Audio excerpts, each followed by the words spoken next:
Muy buenas a todos, el Rapsoda Blaugrana al habla. Laporta busca el dinero de debajo de las putas piedras y tráele a Xavi el pivote.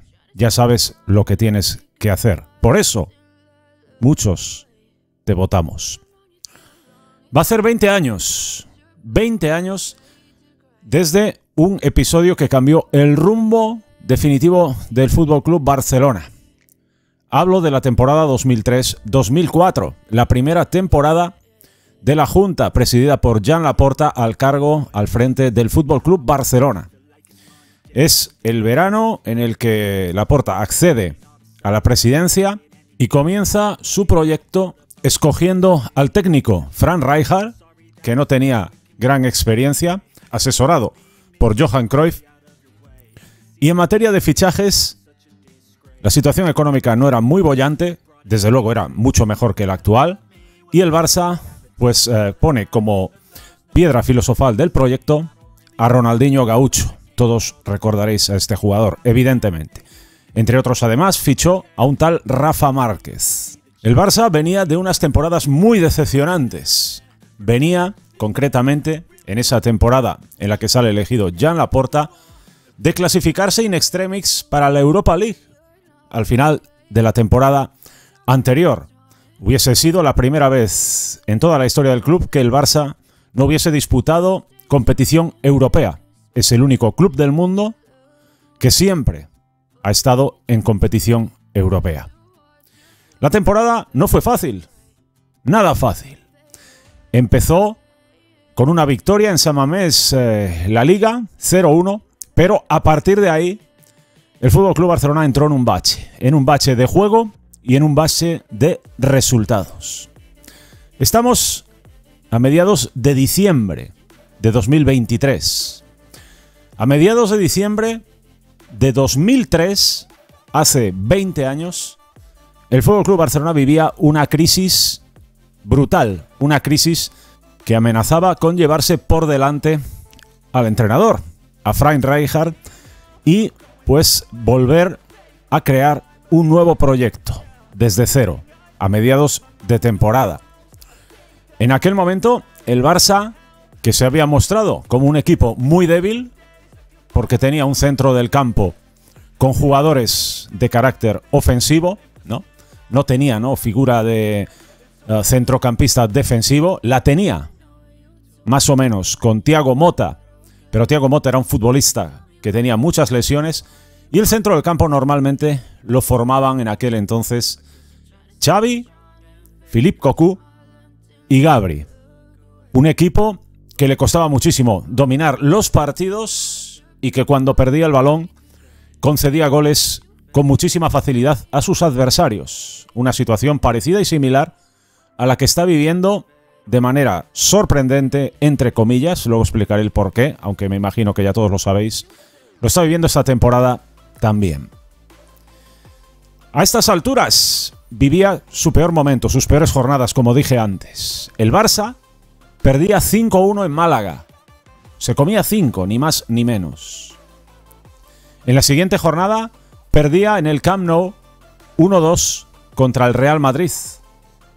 Creo que llevaba una racha de más de 20 años sin perder un clásico en el Camp Nou, y lo hacía esa temporada de manera consecutiva. Las voces y los gritos eran de pidiendo la cabeza y la dimisión fulminante de Frank Rijkaard. Con aquella derrota, con esas dos derrotas consecutivas, el día que perdió 1-2 el clásico, el Barça caía hasta la 11ª posición en la clasificación de la Liga. Una situación, lógicamente, que se vaticinaba, se adivinaba como insostenible. Quedaban 2 jornadas para el parón navideño, al igual que ahora. En esas 2 jornadas el Barça visitaba el campo del Español, donde ganó 1-3, y finalizaba antes del parón navideño empatando nuevamente, pinchando nuevamente en casa contra el Real Club Celta de Vigo.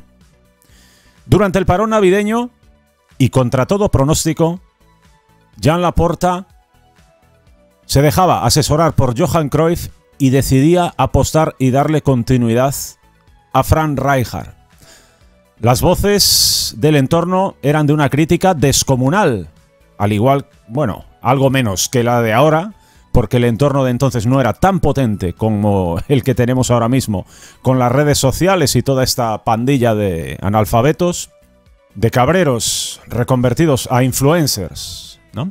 Y esa decisión de apostar por Frank Rijkaard iniciaba lo que acabaría siendo la ruptura con su vicepresidente Sandro Rosell, que apostaba plenamente por la destitución, por el despido de Frank Rijkaard y por abandonar el estilo de juego, apostando por un técnico brasileño, Luis Felipe Scolari, así como el fichaje o la llegada de dos jugadores procedentes de Brasil.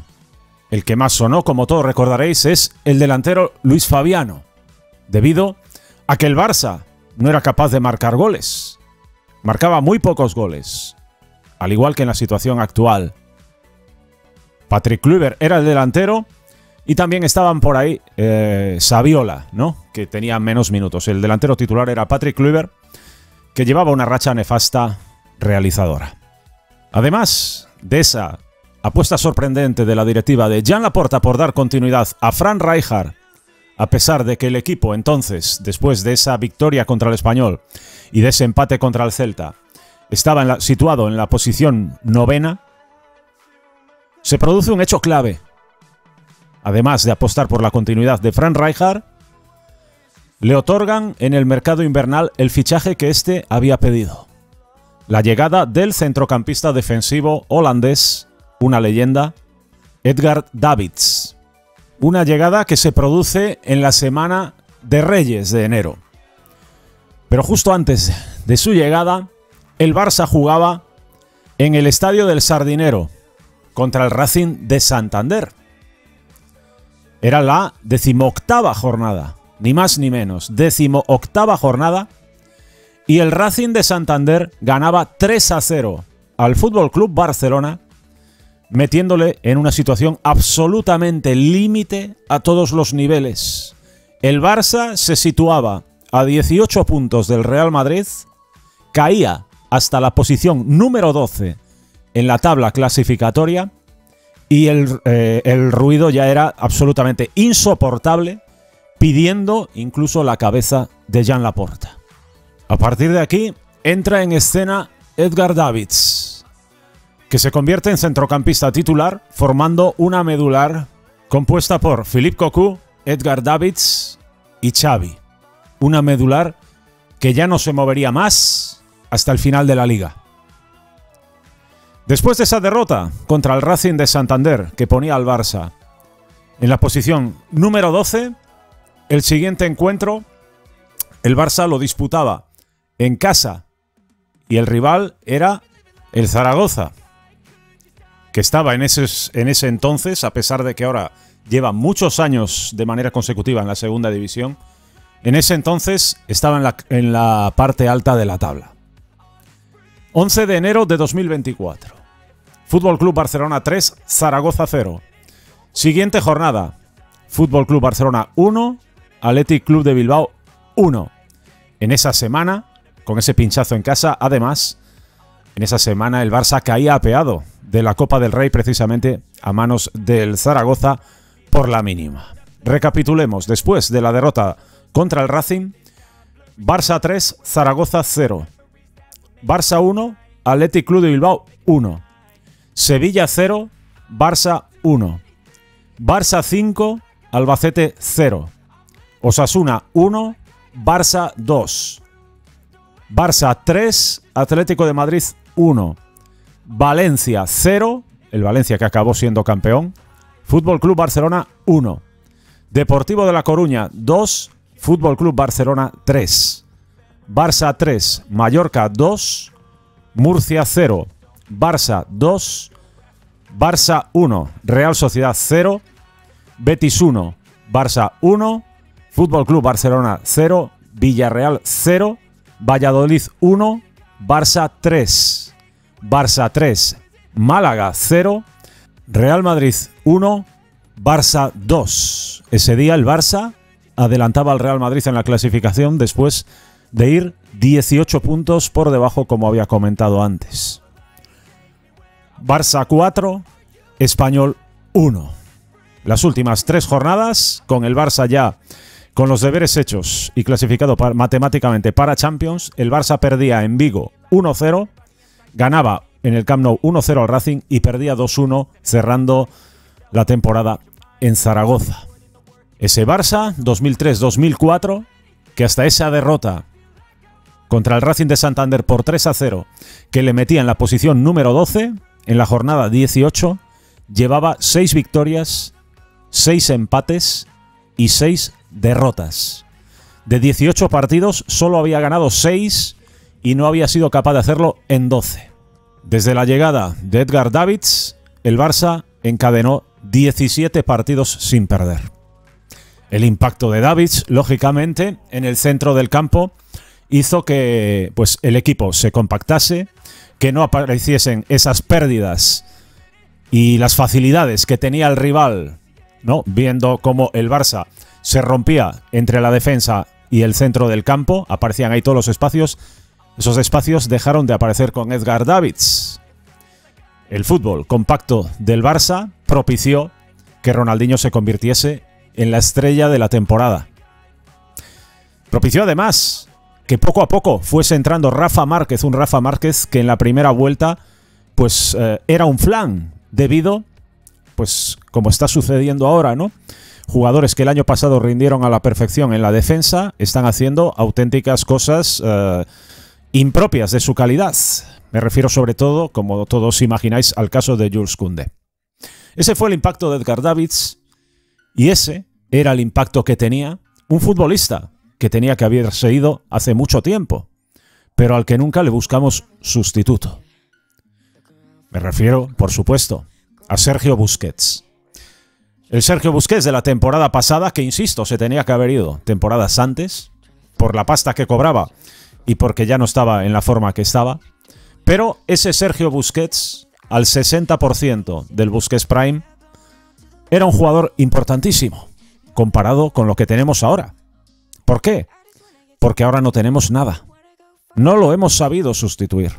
La directiva, en la planificación de la temporada, hemos confiado en que una solución low cost como Oriol Romeu pudiese satisfacer la demanda de Xavi, pero ha terminado siendo un parche y ahora yo creo que está en una situación en la que psicológicamente prácticamente es imposible salir de ella. Se nos vino abajo con unos cuantos pinchazos y después de la actuación de ayer va a ser prácticamente imposible recuperar a Oriol Romeu para la causa, con lo cual el Barça ahora mismo no tiene pivote, con lo cual además con la lesión de Gavi carece en la plantilla de un centrocampista defensivo. Por ello es muy complicado incluso cambiar de sistema y de manera de jugar, porque nos vemos obligados a jugar con un centro del campo formado por 3 excelentes jugadores como son Gundogan, Frenkie de Jong y Pedri, pero claro, son 3 jugadores que son los que deberían jugar justo por delante del pivote y se ven obligados a hacerlo en una zona más atrás, una zona que no es su posición natural ni tienen las características físicas para hacerlo. Por eso el Barça, evidentemente, juega partido en 2, por eso el Barça, cada vez que pierde un balón, es medio gol y propicia esos goles tan fáciles a los adversarios. Por eso también falla la presión arriba. Por eso el rival, cada vez que tiene el balón, tiene 1 o 2 segundos extras para levantar la cabeza y ponerla donde quieren. Porque la presión no es correcta debido a que la sala de máquinas no es la correcta tampoco. Este verano lo sabéis todos. Xavi se pasó la temporada pasada intentando convencer a Sergio Busquets de que siguiese una temporada más. Los culés no queríamos, salvo que decidiese quedarse cobrando una auténtica miseria, por supuesto, entonces sí. Pero como mínimo, cuando Sergio Busquets confirma que se va, confirma que se retira, ahí tenía que haber actuado inmediatamente el Barça y el objetivo número 1 del verano tenía que haber sido precisamente la llegada de un jugador que tenía que haber llegado 5 o 6 temporadas antes. El relevo de garantías de Sergio Busquets. Lo estamos pagando. Laporta, ya sabes cuál es la solución. No sé si podremos hacerla o no. No sé el límite salarial, el fair play financiero que tendremos o no. Pero tendrá que buscarse la vida, tendrá que buscarse de debajo de las piedras que llegue el dinero de la puta palanca de Barça Studios de una puñetera vez. Esta semana puede haber novedades al respecto, ya que creo que es mañana, el día 15. Era una fecha clave en este asunto, en la llegada o bien del dinero del Ibero, o bien si fructificase alguna negociación con alguna otra empresa interesada en coger esto, para liberar ese bloqueo que mantiene la Liga de esos 40 millones de euros que podrían, a lo mejor, insisto, liberar el fair play financiero suficiente que junto a la baja de la ficha de Gavi, que permitirá la llegada de Vitor Roque, pues esa palanca del Ibero a lo mejor podría permitir traer un refuerzo. No va a ser fácil, nada fácil encontrar, evidentemente, un jugador de la categoría de Edgar Davids, que si bien vivía sus últimas temporadas en su ocaso, había sido toda una leyenda, ¿no?, del centro del campo en el fútbol europeo. Un jugador defensivo de los que hacen época. Un N'Golo Kanté, un Claude Makelele, un futbolista de este perfil. Eso es lo que necesita ahora el Barça. Un pivote, un centrocampista defensivo que una el equipo dentro del campo, que una la defensa con la delantera, que permita libertad a las espaldas de los centrocampistas creadores de juego que tenemos, que son buenísimos, que se sientan seguros. Eso es lo que sucedió cuando llegó Edgar Davids al Barcelona. De pronto, el centro del campo se sentía seguro. Cada balón que perdían, ya te lo recuperaba Davids, la mayoría de ellos. Ya no había por qué temer tanto. Las dudas empezaron a desaparecer. Y eso es lo que necesita ahora el Barça, que las dudas comiencen a desaparecer. Espero que Joan Laporta recuerde lo que pasó hace 20 años. Seguro que ha pasado por su cabeza, por supuesto. Cuando Johan Cruyff, contra todo pronóstico, le recomendó que siguiese apostando por el estilo de juego que siempre nos había dado éxitos en su etapa de entrenador y también en la de Louis van Gaal, y que posteriormente se confirmó con el propio Frank Rijkaard, se perfeccionó con Pep Guardiola y también vivió sus últimos episodios con Luis Enrique. Ese es el camino que hay que seguir. Xavi está cualificado para entrenar al Barça, pese a lo que digan todos estos gilipollas. Lo demuestra la temporada pasada, la Liga que se ganó y cómo y con qué diferencia se ganó, por supuesto. Pero hemos perdido piezas este verano y no se han reemplazado. La principal, la de Sergio Busquets. Ahí tienes el trabajo, Laporta. Para eso te fichamos, para que en situaciones límites no dudes del estilo de juego, no dudes de los proyectos deportivos basados en la forma de jugar que han hecho campeón al Barça que has dirigido en la anterior etapa. Lo fácil, como entonces, hubiese sido echar al entrenador. Lo difícil, echarle un par de cojones, pensar a largo plazo, ver el error en la plantilla y corregirlo.